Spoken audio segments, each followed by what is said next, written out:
Olá, queridos pais, aqui eu sou a Nívia, o canal Self Learning. Nós estamos na Educação para Pais, a Jornada da Autonomia. Hoje eu vou iniciar fazendo uma pergunta para você, pai e mãe. O seu filho já está preparado para sair sozinho?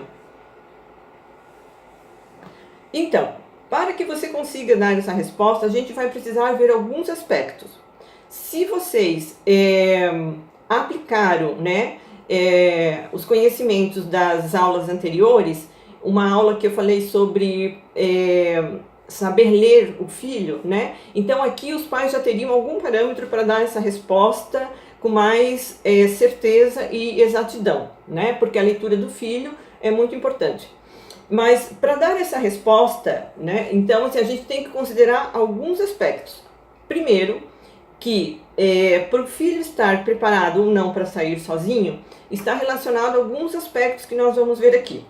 O primeiro aspecto ele está relacionado que é o desenvolvimento humano, né? Isto é, esse desenvolvimento humano se refere ao desenvolvimento cronológico, está relacionado ao desenvolvimento intelectual, está relacionado com o desenvolvimento emocional e também as questões das práticas educativas que a criança vai recebendo ao longo do seu desenvolvimento, certo?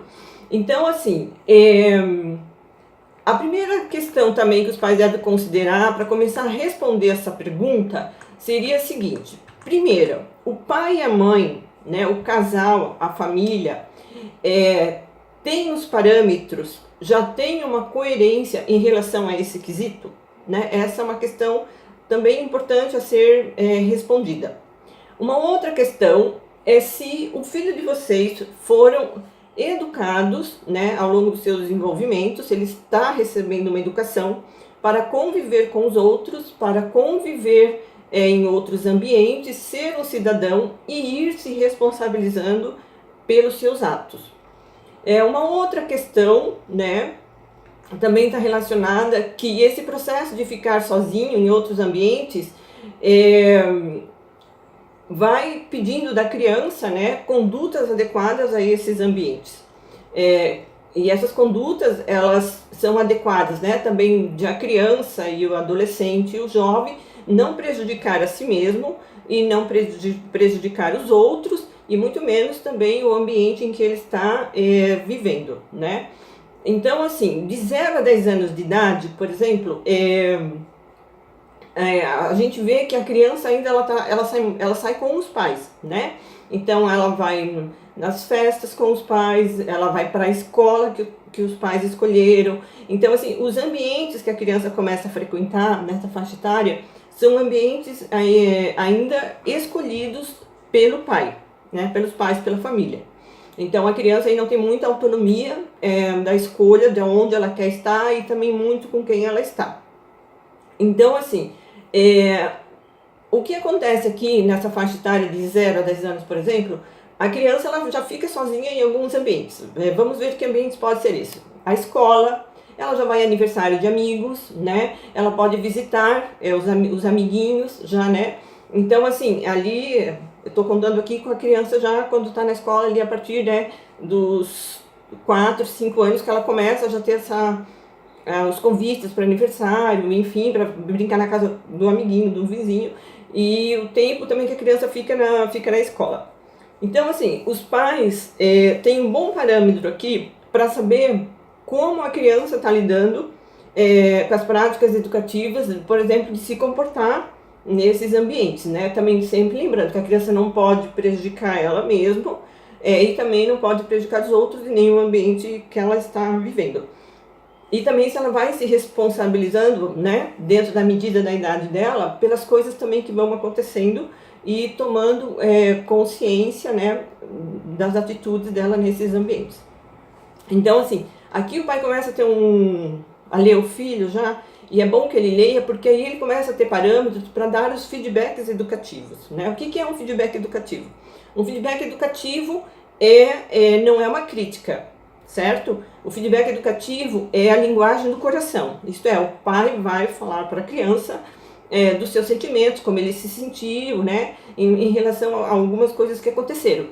E para atingir, na verdade, aqui também essa linguagem do coração, para que a criança consiga falar também a partir, né, do sentimento dela, enfim, é uma abertura para uma conversa aqui mais de cunho emocional, né, para uma relação ficar mais íntima e de confiança entre pai e filho. Então, essa prática de feedback, ela não pode ser de crítica, né, ela tem essa abertura para fazer para criar um clima de intimidade entre pai e filho, para que eles possam ser sinceros um com o outro em relação às coisas que pode acontecer, né? Então, esse período, ali dos 4 anos até os 10 anos, é um excelente período para o pai e para a mãe, os responsáveis, aproveitar todas essas situações que a criança está em outro ambiente, para ver como que ela se comporta e se ela é uma pessoa, né, por exemplo, uma criança que é influenciável ou não, né? Se ela for muito influenciável,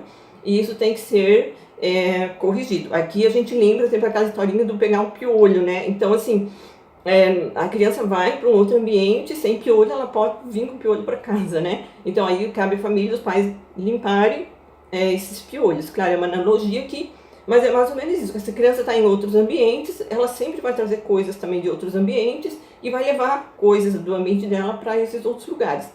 Então, assim, se aqui a gente já falou em aulas anteriores, os pais, né, já estão aplicando essas lições, então a família ela tem que ter um projeto, as suas orientações já bem definidas e bem claras também para saber se posicionar com coerência e com constância, né?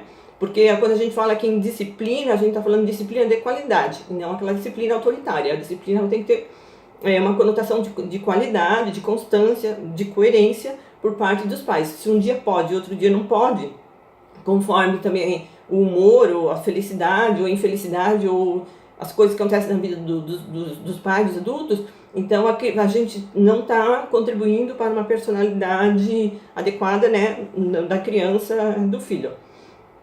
Com 11 anos de idade, então a gente falou ali, a criança ela já estaria pronta cronologicamente, aqui falando, né, por exemplo, para andar de transportes públicos, né, para se deslocar na cidade, para os lugares, enfim.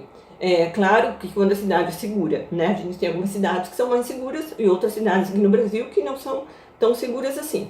Então, aqui ela já estaria apta, né, claro que a gente está falando aqui em desenvolvimento humano. Por exemplo, assim, ter 11 anos não significa que a criança está pronta. Se ela não teve nenhuma orientação, se ela não foi adotado práticas educativas para ela saber se orientar no trânsito, enfim, ela não tem condições, né? E se ela não tiver já, se não tem visto ali de como ela lida com algumas situações também. Então, os pais aqui têm que ter uma boa leitura do filho para saber, então, se ele, com essa idade cronológica, já estaria apto ou não para fazer esses deslocamentos com transportes públicos, né, pela cidade. Com 16 anos, por exemplo, os filhos eles já podem começar em alguns eventos, né, à noite.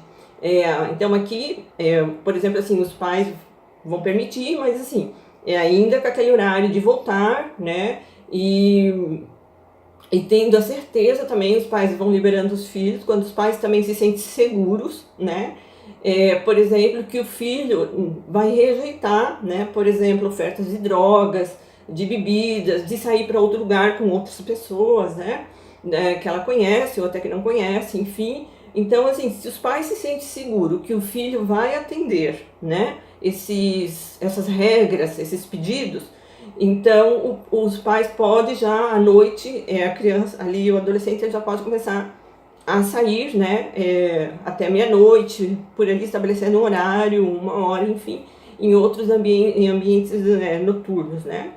Então, assim, sempre também combinando, né, o horário de chegar, quem leva, quem busca, enfim, todas essas coisas elas têm que ser bastante organizadas, certo? Então, assim, o que motiva, por exemplo, né, qual é o desejo do filho quando, por exemplo, ele começa a pedir para sair, né? Porque até uma fase ele não pede. E depois ele começa a insistir com a família que ele quer sair, enfim, né? Bom, então assim, isso faz parte do desenvolvimento humano, né? Do crescimento dele, da vida dele. Mas um ponto aqui bem importante é a questão da socialização, né? Assim, vai ter a necessidade de socializar, de ir para outros ambientes, enfim. Então, assim, os filhos, eles vão pressionar, né? Uma fase, assim, da adolescência, eles vão pressionar bastante para essa saída, né? E, então, assim, quando os pais, por exemplo, diz o não, né? Não, você não vai, você não pode hoje, você tem prova amanhã, ou você ainda não, né, não tem condições, enfim. O pai vai dando esses feedbacks educativos para o filho, até porque que ele não pode sair ainda, né? Então, assim, é esperado, por exemplo, né, que eles vão contrapor, né? Então, assim, eles vão usar, por exemplo, os pais do fulano deixa, eles podem ser mais agressivos até, né? Eu odeio vocês, né? Eu vou fugir dessa casa. Eles podem bater porta, vai vir uma revolta, eles vão fazer chantagem. Enfim, eles vão usar todas as armas para desestabilizar e convencer também os pais, né? Aqui nessa fase, a gente nunca pode esquecer porque as crianças, os adolescentes, eles são muito inteligentes. Então, assim, por exemplo, se os pais não têm uma coerência, uma disciplina, né? Desse pode, não pode, deixa, não deixa, eles vão, isso é uma grande brecha, por exemplo, para os filhos usarem e manipular os pais. Então, assim, da mesma forma que os pais lê os filhos lê os pais também. Lê o pai, lê a mãe, lê quando eles sabem até o momento certo de pedir, né? Quando os pais de repente estão mais felizes, que eles poder, se a dinâmica já é assim, né? Se os pais estão alegres, então permite mais coisas. Se os pais estão bravos, não permite tanto. Então, se a dinâmica é assim, o filho tem uma brecha aí perfeita para saber quando o pai vai dizer sim e quando vai dizer não. Então, porque aí ele sabe que depende do humor, né, de felicidade ou não, da alegria, das coisas dando certo ou não em casa.